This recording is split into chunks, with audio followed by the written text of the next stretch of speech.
আমি হচ্ছে রাত প্রায় 1:30টার মতো বাজে এখন আমি ব্যাগ গুছাচ্ছি রাজশাহীতে যাবার জন্য। আর এই যে আমার একটা কোলে বসে আছে, একটা ব্যাগের উপর বসে আছে, মানে কাজও করবে না, কাজ করতেও দেবে না।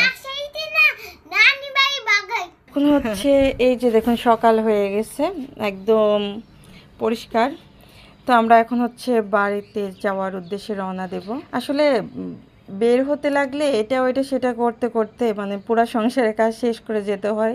তো বের হতে চাইছিলাম সেহরির পরে, বাট সকাল হয়ে গেল। তো চলুন যাওয়া যাক। গাড়িও চলে আসছে।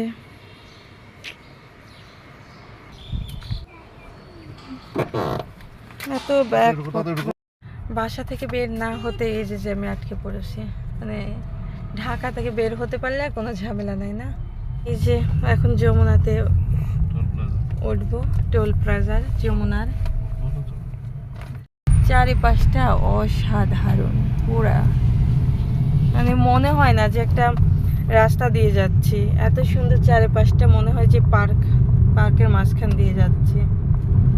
আর আমার এই চারিপাশের এই জঙ্গলের মধ্যে যাওয়ার খুব শখ। আমি জানি না এই জঙ্গলের মধ্যে কি আছে। তো এই যে দীর্ঘ কয়েক ঘন্টার জার্নির পরে অবশেষে বনপাড়াতে চলে আসলাম। এখানে একটু থামবো, বাচ্চারাও সকাল থেকে কিচ্ছু খায়নি, ওদেরকে একটু খাওয়াবো, তারপরে হচ্ছে আবারও চলতে শুরু করব। আমাদের হচ্ছে বাসায় পৌঁছাতে হয়তো আর 1.5-2 ঘন্টা টাইম লাগবে।